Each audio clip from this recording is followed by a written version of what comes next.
કામાખ્યા કવચનો જે કોઈ પાઠ કરે તો મહાભયને દૂર કરનાર છે, સર્વમંગલદાયક છે. તેના સ્મરણ માત્રથી યોગીનીઓ, ડાકીનીઓ, વિઘ્નકારી રાક્ષસો,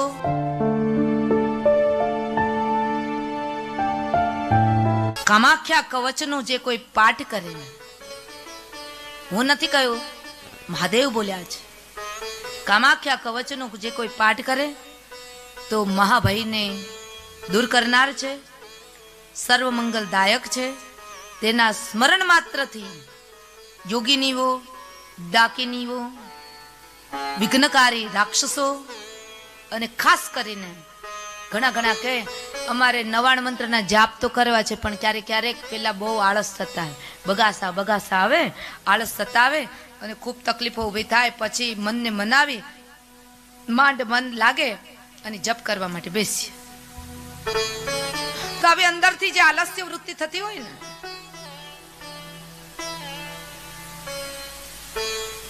તો કામાખ્યા કવચનો જે કોઈ પાઠ કરે તો દેવી પુરાણમાં બતાવવામાં આવ્યું કે ભૂખ, તરસ એના ઉપર પણ કંટ્રોલ આવી જાય. કામાખ્યા કવચનો જે કોઈ પાઠ કરે અને પછી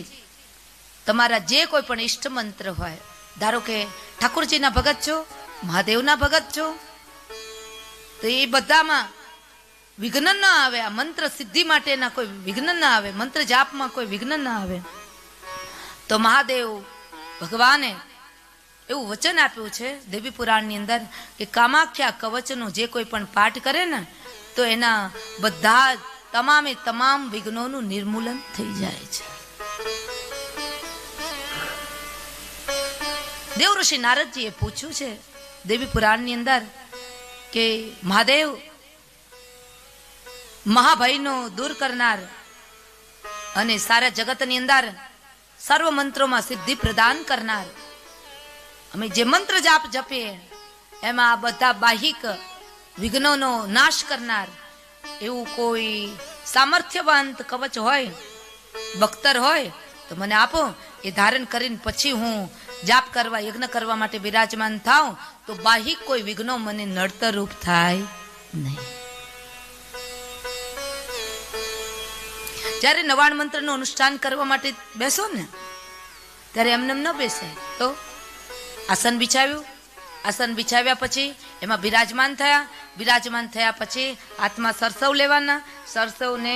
જમણા હાથમાં લઈ ડાબો હાથ ઢાંકી દેવાનો, ડાબો હાથ ઢાંકી અને પછી આ 3 વખત આ રીતના માથા ઉપરથી લેવાનું. કે કઈ રીતનું? અને બોલવાનું એવમ 10 દિશો રક્ષેત ચામુંડા શબવાહના, એવમ 10 દિશો રક્ષેત ચામુંડા શબવાહના, એવમ 10 દિશો રક્ષેત ચામુંડા શબવાહના. આ બોલી લીધા પછી બાજુમાં કટોરી રાખી હોય ને એ કટોરીની અંદર આ જે સરસવ છે ને એ સરસવને ત્યાં પધરાઈ દેવાનું, એ કટોરીને પાછળ જવા દેવાની. અને દિગ્બંધ કર્યું કહેવાય. શું કહેવાય? ને આ દિગ્બંધ કરીને જે તમે અનુષ્ઠાન કરવા માટે બેસો ને તો લગભગ વિઘ્નો બહુ ઓછા આવે. કારણ કે આપણી દિશાઓની રક્ષા કરનાર દુર્ગા સપ્તસતીનો જ આ મંત્ર છે કે દિશાઓમાંથી જે વિઘ્નો આવે એ વિઘ્નોને હટાવવાનું અને રક્ષા કરવાનું કામ. હે માં જગદંબા ચામુંડા, તમે પધારો અને મારા કાર્યની અંદર નિર્વિઘ્ન આ મારું સત્કાર્ય સંપન્ન થાય એવા આશીર્વાદ પ્રદાન કરો.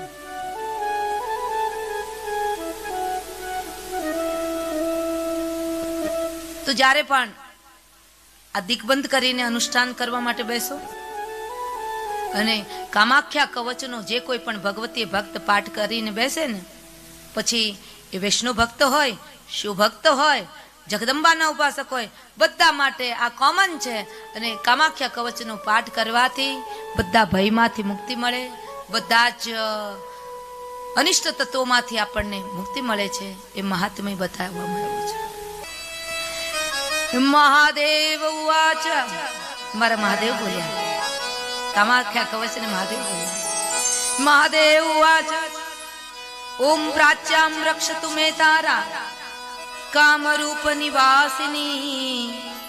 આગ્નેયામ ષોડશી પાતુ યાભ્યામ ઘુમાવતી સ્વયં नैऋत्यां भैरवी पातु वारुण्यां भुवनेश्वरी वायव्यां सततं पातु छिन्नमस्ता महेश्वरी कुबेर्यां पातु मे देवी श्री विद्या बगलामुखी ईशान्यां पातु मे नित्यं महात्रिपुर सुंदरी ऊर्ध्वं रक्षतु मे विद्या मातंगी पीठवासिनी सर्वतः पातु मे नित्यं कामाख्या कालिका स्वयं ब्रह्मरूपा महाविद्या सर्वविद्या मयि स्वयं शीर्षे रक्षतु मे दुर्गा भालं श्री भवगेहित त्रिपुरा भ्रूयुगे पातु शर्वाणी पातु नासिकां चाक्षुषी चंडिका पातु स्त्रोत्रे नील सरस्वती मुखे सौम्य मुखी पातु जिवां रक्षतु पार्वती जिवां रक्षतु मे देवी जिह्वाललन भीषणः वाग्देवी वदनं पातु वक्षः पातु महेश्वरी बाहु महापूजा पातु करांगुली सुरेश्वरी पृष्ठतः पातु भीमास्या कट्यां देवी दिगंबरी उदरं पातु मे नित्यं महाविद्या महोदरी उग्रधारा महादेवी जंघोरु परिरक्षतु गुदं मुष्कं च मैत्रं च नाभिं च सुरसुंदरी पादांगुली सदा पातु भवानी त्रिदशेश्वरी रक्तमांसा स्थित जादिन पातु देवी सवासना महाभयेषु घोरेषु महाभय निवारिणी पातु देवी महामाया कामाख्या पीठवासिनी भस्माचल गता दिव्य सिंहासन कृताश्रया पातु श्री कालिका देवी